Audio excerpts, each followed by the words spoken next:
Section 6 এর 36 number লেকচারে আমরা দেখেছিলাম একটি HTML ফাইলের গঠন ঠিক এরকম।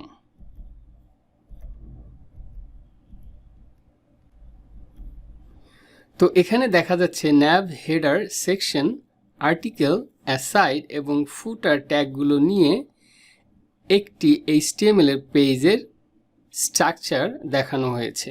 আমরা এই ট্যাগগুলো ব্যবহার করে কিভাবে একটি HTML পেজ ডিজাইন করতে পারি। তো চলুন কথা না বাড়িয়ে সরাসরি কোডে চলে যাই। আমি প্রজেক্ট ওয়ার্ক নামে একটি ফোল্ডার করেছি, তার ভেতরে প্রজেক্ট 1 লেআউট ডিজাইন নামে আরেকটি ফোল্ডার করেছি এবং এই ফোল্ডারের ভেতরে একটি ফাইল তৈরি করতে যাচ্ছি যেটির নাম দিচ্ছি layout.html। ডিফল্ট কোড জেনারেট করে আমি স্ট্রাকচারটি ঠিক যেভাবে আমরা দেখেছি সেভাবে লিখে ফেলছি।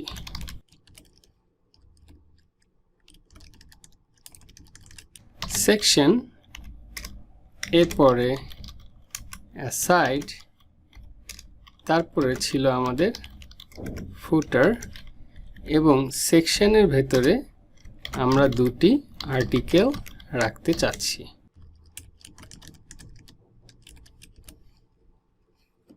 nav ট্যাগের ভেতরে আমরা দিতে চাচ্ছি কিছু লিঙ্ক বা মেনু বার, যেমন আমরা অ্যাঙ্কর ট্যাগের ব্যবহার দেখেছি ahref home.html। home.html নামে এই মুহূর্তে আমাদের কোনো ফাইল তৈরি করা নেই, তবে এক্সাম্পলের জন্য আমরা এই নামে কিছু লিঙ্ক তৈরি করলাম। পরের লিঙ্কটির নাম দিচ্ছি about, তারপরে সার্ভিস, তারপরে কন্ট্যাক্ট এবং ঠিক একইভাবে যে লেখাটি আমরা দেখাচ্ছি সেটিও আমাদের চেঞ্জ করে দিতে হবে। ইউজাররা এই লেখাটিকে দেখে এই লিঙ্কে যাওয়ার জন্য ক্লিক করবে। কন্ট্যাক্ট হেডার সেকশনে আমরা চাচ্ছি h1 ট্যাগ দিয়ে আমাদের কোম্পানির নামটি দেখানোর জন্য।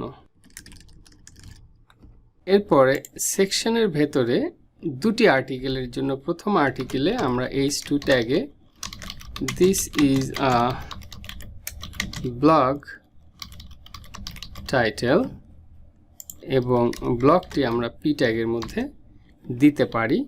ব্লগটি আমি একটু পরে দিচ্ছি। ঠিক এখানে h2 ট্যাগের মধ্যে this is another blog title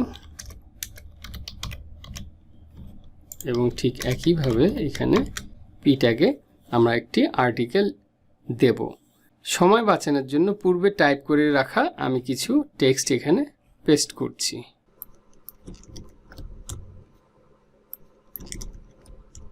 সাইডে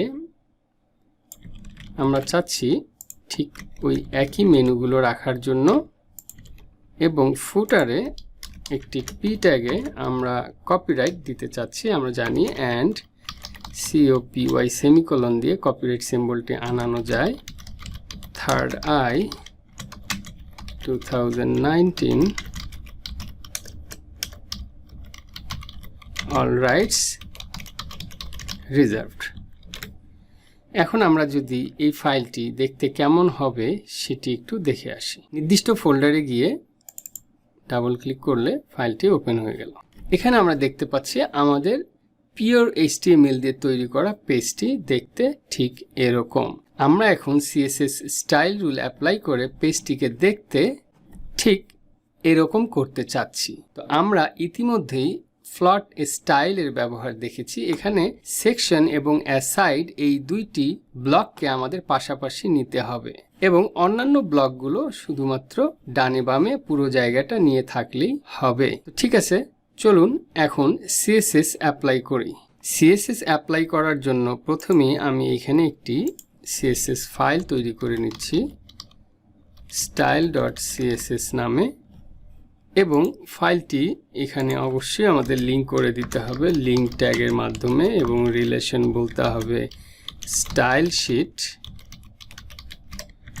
এবং href এ আমাদের ওই ফাইলটির নাম দিয়ে দিতে হবে। ফাইলটি কোনো ডিরেক্টরির মধ্যে নেই, সরাসরি এই ডিরেক্টরিতে আছে। আরেকটি বিষয়, লিঙ্ক ট্যাগের ভেতরে কোনো কিছু রাখতে হয় না, এই জন্যই এই ট্যাগটিরও কোনো ক্লোজিং ট্যাগ নেই। তাহলে আমরা এইভাবে গুড প্র্যাকটিস একটি স্ল্যাশ দিয়ে এই ট্যাগটিকে ক্লোজ করে দিই। তাহলে আমাদের স্টাইল ফাইলটি এই পেজে অলরেডি অ্যাড হয়ে গিয়েছে।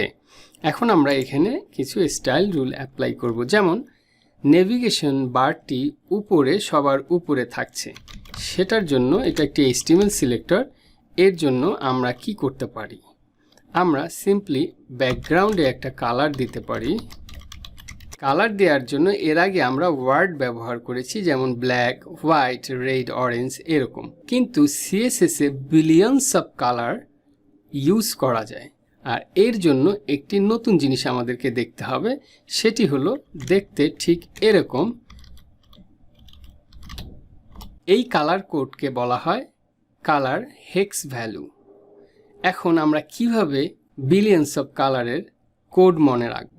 কালার কোড মনে রাখার কোনোই প্রয়োজন নেই। অনলাইনে বিভিন্ন ওয়েবসাইট থেকে আমরা এই কালার কোডগুলো সহজেই পেতে পারি। এরকম একটি সাইটের এক্সাম্পল আমি আপনাদের জন্য রেডি করে রেখেছি। এটি একটি র্যান্ডম সাইট। আমি জাস্ট গুগলে সার্চ করে colorhunt.co নামে এই সাইটটিকে খুঁজে পেয়েছি। এখানে আপনারা দেখতে পাচ্ছেন বিভিন্ন ধরনের কালারের সেট দেয়া আছে। তো ধরা যাক আমরা আমাদের ওয়েবসাইটটির জন্য একটি কালার কোড সিলেক্ট করতে চাচ্ছি, যেটা হতে পারে এইটি।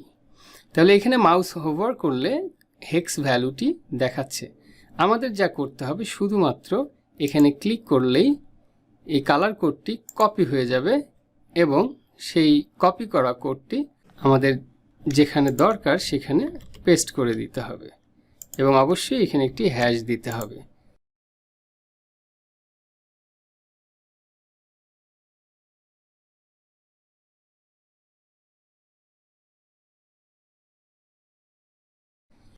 এখানে একটি বিষয় লক্ষণীয় যে এই যে সাদা অংশগুলো, এই সাদা অংশগুলো কিন্তু আমরা কোথাও দেইনি। সাদা অংশগুলো কোথা থেকে আসলো? সাদা অংশগুলো হলো, আমরা এর আগে আলোচনা করেছি, ব্রাউজারের ডিফল্ট হিসেবে সেট করা থাকে। যেমন এই H1 ট্যাগটির উপরে মার্জিন আছে এবং নিচে মার্জিন আছে। তো আমাদের যেটা করতে হবে, P ট্যাগ এবং H1 ট্যাগের মার্জিনগুলো আমাদেরকে আগে রিসেট করতে হবে, অর্থাৎ আমাদেরকে বলে দিতে হবে যে browser do not use margin for this particular HTML element, I will do that for my self. তাহলে শুরুতেই আমরা এটা বলে দিতে পারি P মার্জিন 0, H1 মার্জিন 0 এবং H2 মার্জিন 0। তো এখানে CSS প্রপার্টি এবং ভ্যালুগুলো একই রকম, কিন্তু আমাদেরকে তিনটি আলাদা আলাদা ট্যাগের জন্য তিনবার লিখতে হয়েছে। এই তিনটিকে আমরা গ্রুপিং করে দিতে পারি। আমরা CSS সিলেক্টর নিয়ে যখন কথা বলেছিলাম, তখন আমরা দেখেছিলাম HTML সিলেক্টরগুলোকে গ্রুপ করা যায়। তো এখন আমরা সেই গ্রুপ সিলেকশন বা গ্রুপিং সিলেকশনটি ইউজ করব। গ্রুপিং সিলেকশন ইউজ করার জন্য কমা দিয়ে পরের ট্যাগটি লিখতে হয়। ব্যাস, আমাদের কাজ শেষ। এগুলো এখন উঠিয়ে দিলেই চলবে। ফাইলটি সেভ করে একটু দেখে আসি।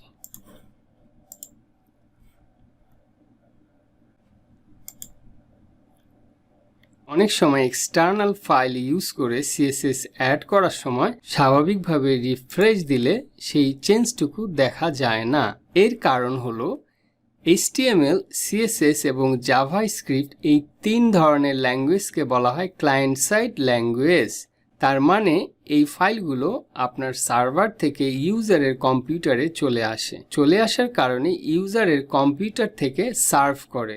এতে করে ফাইল ট্রান্সফার কম হয় এবং ব্যান্ডউইথ সেভ হয়। কিন্তু তাহলে নতুন CSS অ্যাড করা হলে ইউজারের ক্ষেত্রে সেটার অ্যাপ্লাইটা কিভাবে হবে, এই বিষয়টি নিয়ে আমরা সামনে আলোচনা করব। এখন দেখা যাক, যদি কোনো কারণে আপনার অ্যাপ্লাই করা CSSগুলো পেজে বা ব্রাউজারে দেখা না যায়, তাহলে কি করবেন?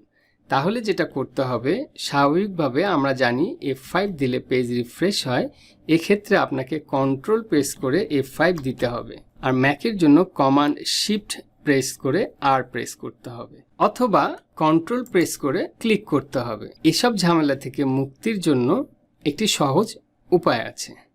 উপায়টি হলো, ডেভেলপমেন্টের শুরুতে আমরা সিএসএস রুলগুলোকে আলাদা ফাইলে লিঙ্ক করে দেব না দিয়ে আমরা এই সিএসএস রুলগুলোকে হেডের ঠিক আগেই স্টাইল ট্যাগে লিখব, ঠিক এভাবে। এবং যখন ফাইনালি আমাদের স্টাইলগুলো লেখা হয়ে যাবে, তখন আমরা এই স্টাইলগুলোকে কাট করে নিয়ে যে আমাদের লিঙ্ক করা ফাইলে দিয়ে দেব। এখন লেআউটটিকে আরও কিভাবে দৃষ্টিনন্দন করা যায় সেটি দেখব।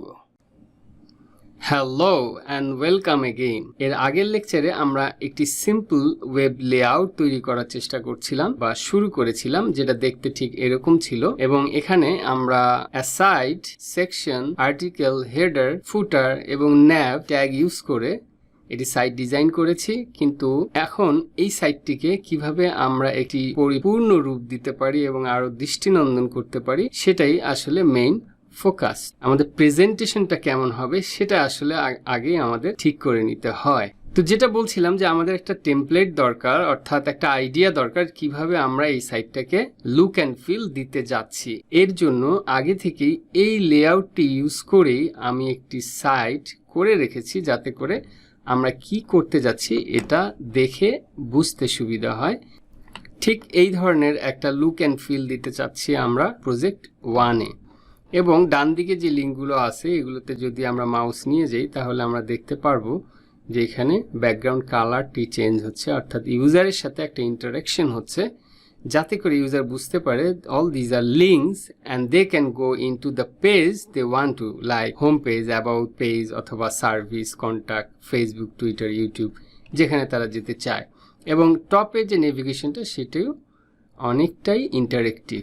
তো চলুন কথা না বাড়িয়ে সরাসরি কোডে চলে যাই। তো আমরা প্রথমেই নেভিগেশন সেকশনটি মডিফাই করতে যাচ্ছি। এখানে আমরা একটি নতুন ধরনের সিলেক্টর দেখব, যেটাকে বলা হয় ডিসেন্ডেন্ট সিলেক্টর। ডিসেন্ডেন্ট সিলেক্টরটি কেন আমরা ইউজ করব? কারণ হচ্ছে এখানে আমরা দেখতে পাচ্ছি যে নেভিগেশনের ভেতরে অ্যাঙ্কর ট্যাগ রয়েছে। আমরা এই অ্যাঙ্কর ট্যাগটিকে স্টাইলিং করে ঠিক হুবহু আমরা যে লেআউটটি দেখলাম সেটির মতো করব। তো এর জন্য যেটা করতে হবে, অ্যাঙ্করের চারিদিকে আমাদেরকে কিছু প্যাডিং দিতে হবে। মনে রাখবেন এটা মার্জিন না, প্যাডিং। প্যাডিং হচ্ছে কন্টেন্টের সাথে যে এরিয়া, আর মার্জিন হচ্ছে outside of the content. So আমরা আউটসাইডে চাচ্ছি না, আমরা কন্টেন্টের মধ্যে, কন্টেন্টের যে সীমানা তার মধ্যেই আমরা একটা স্পেস চাচ্ছি, যেটা প্যাডিং দিয়ে করা হয়।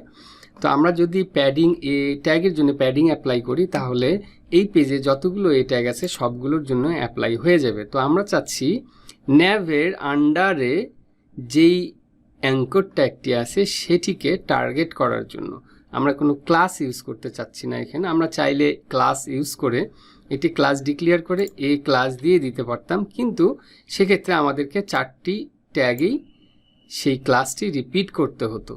সেই জন্য আমরা HTML সিলেক্টর এখানে ইউজ করব, যেটা খুবই ইউজফুল হবে। শুধুমাত্র স্টাইল লিখলেই হবে, আমাদের এই মার্কআপে কোনো চেঞ্জ করতে হবে না। সেজন্য আমরা যেটা করব যে ডিসেন্ডেন্ট সিলেক্টর ইউজ করব, অর্থাৎ ন্যাভের চাইল্ডে যেখানে আছে, যে অর্থাৎ ন্যাভ স্পেস দিয়ে পরে যে অ্যাঙ্কর ট্যাগটি একদম ইমিডিয়েট চাইল্ড হিসেবেই আছে, এই জন্য আমরা ন্যাভ এ দিলাম। তো আমরা দিতে চাচ্ছি প্যাডিং, দেখা যাক যদি 20 পিক্সেল আমরা দিই তাহলে কেমন দেখায়। এখন ফাইলটিকে সেভ করি এবং আউটপুটটি দেখে আসি। ওয়েল, এখানে আমরা দেখতে পাচ্ছি আমরা প্যাডিং অ্যাপ্লাই করা সত্ত্বেও উপরে নিচে যে প্যাডিংটি দরকার ছিল সেটি হয়নি। ডানে বামে কিছুটা এসেছে, কিন্তু উপরে নিচে এবং ব্লক হিসেবে যে দেখাবে সেটি হয়নি। এর কারণ হলো অ্যাঙ্কর ট্যাগ নর্মালি পুরো জায়গাটা দখল করে থাকে না ডানে বামে, যেমন ডিভ যেটা করে, ডানে বামে পুরো জায়গাটা ডিভ দখল করে নেয়। কিন্তু অ্যাঙ্কর ট্যাগ আমরা যদি 5টা অ্যাঙ্কর ট্যাগ পাশাপাশি রাখি, তাহলে সেই অ্যাঙ্কর ট্যাগগুলো নিচে নিচে আসে না, পাশাপাশি আসে। কাজেই অ্যাঙ্কর ট্যাগটি ব্লক টাইপের নয়, এর জন্য আমরা কি করতে পারি, আমাদেরকে যেটা করতে হবে ব্লক হিসেবে অ্যাঙ্কর ট্যাগটিকে বলে দিতে হবে যে act like as a block. এর জন্য স্টাইল আমরা ইউজ করতে পারি ডিসপ্লে ব্লক। আমরা যদি ডিসপ্লে ব্লক অ্যাপ্লাই করি তাহলে আউটপুটটি কেমন হবে এটা দেখার জন্য সবচেয়ে ভালো হয় আমরা যদি উইন্ডো দুটিকে পাশাপাশি রাখি। আমি প্রপার্টিজ প্যানেলটা ক্লোজ করে দিলাম। এরপরে আমরা যেটা করতে পারি এটা এখানে রেখে মোটামুটি এইভাবে রেখে এটাকে আমরা এই পেজটাকে এই পর্যন্ত আমরা নিয়ে আসতে পারি চাইলে। ওকে, তাহলে এডিটরটা একটু ছোট করে নিলাম। নাইস, পাশাপাশি রাখার কারণে এখন আমাদের দেখতে সুবিধা হবে। ওকে, তাহলে আমরা nav a ডিসপ্লে ব্লক বলেছি। এখন যদি আমরা এখানে ফাইলটাকে সেভ করি, সেভ করার পরে রিফ্রেশ দিই তাহলে দেখব ইয়েস অ্যাঙ্কর ট্যাগটি একটি ব্লকের মতো অর্থাৎ ডিভিশন ট্যাগের মতো বিহেভ করছে। ডিভিশন বা H1 বা 6 অথবা P ট্যাগের মতো বিহেভ করছে, পুরো জায়গাটা দখল করে রাখছে এবং পরের যে অ্যাঙ্কর ট্যাগটি সেটিকে আর পাশে যেতে দিচ্ছে না। কিন্তু আমরা এটাও চাচ্ছি না, আমরা চাচ্ছি পাশাপাশি থাকুক, আবার ব্লক হিসেবে থাকুক। সেই জন্য যেটা করতে হয় ব্লক না লিখে আমাদের লিখতে হবে ইনলাইন ব্লক এবং হাইফেন দিয়ে। সেভ করি। Well, nice. এখন তাহলে আমাদের অ্যাঙ্কর ট্যাগটি সুন্দরভাবে চলে আসছে, সবগুলো পাশাপাশি আছে এবং প্যাডিংটা পুরোপুরি দেখা যাচ্ছে যে হ্যাঁ এখানে অনেকটা প্যাডিং নিয়ে রেখেছে। ওয়েল দেন এখন আমরা হেডার সেকশনে চলে যাব।